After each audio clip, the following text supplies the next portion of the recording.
हाय, आप देख रहे हैं इंडिया न्यूज इन खबर और बात करेंगे ग्रैमी अवार्ड्स की। 11 फरवरी की सुबह 7:30 बजे से भव्य फंक्शन शुरू हुआ कैलिफोर्निया के लॉस एंजल्स में, जिसमें भारत से 3 ऐसे नॉमिनेशन थे जिनके बारे में लोगों को नहीं पता था। हालांकि वो तीनों लोग चूक गए, लेकिन उन तीनों के बारे में आपको जानना जरूरी है, क्योंकि ग्रैमी अवार्ड्स म्यूजिक की दुनिया का, वर्ल्ड म्यूजिक की दुनिया का एक ऐसा अवार्ड है जिसे हर कोई उस अवार्ड को पाना चाहता है। ए आर रहमान को वो मिल चुका है भारत से। तो इस कार्यक्रम में भाग लेने के लिए ए आर रहमान गए, उन्होंने तस्वीरें शेयर की हैं, प्रियंका चोपड़ा ने तस्वीरें शेयर की हैं, लेकिन जो 3 नाम नॉमिनेट हुए वो खास हो जाते हैं। वो इसलिए, उनके नाम हैं फाल्गुनी शाह, प्रशांत मिस्त्री और सतनाम कौर।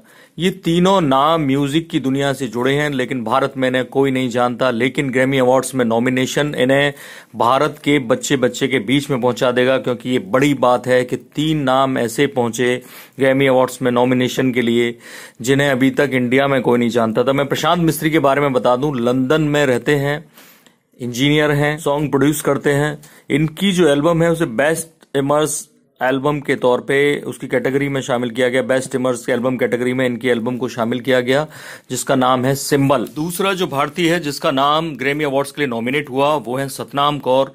अमेरिका में रहती हैं और काफी धार्मिक और डिवोशनल म्यूजिक एक तरह से तैयार करती हैं, कीर्तन में इंटरेस्टेड रहती हैं और वहां की जनता को एक तरह से भारतीय आध्यात्म के बारे में, भारतीय कीर्तन परंपराओं के बारे में अपने म्यूजिक के जरिए, अपनी रचनाओं के जरिए बताती रहती हैं। तो सतनाम कौर की एक एल्बम थी जो बिलव्ड नाम था उसका, बिलव्ड, और उसको न्यू एज कैटेगरी एल्बम के तौर पे उसमें नॉमिनेट किया गया। हालांकि उनको भी ग्रैमी अवार्ड नहीं मिल पाया, लेकिन वो काफी खुश हैं कि इस नॉमिनेशन के जरिए उन्हें न केवल इंडिया में बल्कि विदेशों में रह रहे तमाम भारतीयों और विदेशियों के बीच भी पहचान मिलेगी। उन्होंने काफी मेहनत की है अपनी एल्बम की एक एक रचना पर। और तीसरी है फाल्गुनी शाह। फाल्गुनी शाह न्यूयॉर्क में रहने वाली एक ऐसी इंडियन है जिन्होंने अपने बेटे के लिए, 4 साल के बेटे के लिए कुछ म्यूजिक तैयार किया, कुछ रचनाएं तैयार की और उसको लेकर एक एल्बम बनाई, फालूस बाजार। तो उनकी जो एल्बम है वो चिल्ड्रन कैटेगरी के तहत ग्रैमी अवार्ड में नॉमिनेट की गई थी।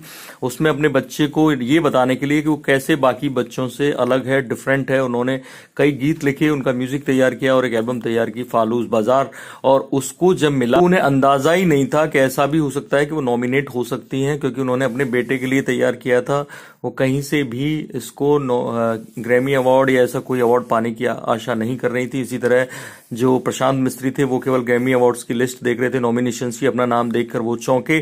तो ये तीनों लोगों की एल्बम ग्रैमी अवार्ड के लिए नॉमिनेट हुई और तीनों में से एक फाल्गुनी शाह तो म्यूजिक से बिल्कुल ताल्लुक नहीं रखती थी, लेकिन जो सतनाम कौर थी वो डिवोशनल म्यूजिक पे फोकस करती थी, खास तौर पे अपना मैसेज भेजने के लिए। जबकि प्रशांत मिस्त्री बाकायदा प्रोफेशनल म्यूजिक लवर भी हैं और प्रोफेशनल है म्यूजिक के। तो ऐसे में इन तीनों का नॉमिनेशन इंडिया में इनकी पहचान बनाने में कारगर होगा।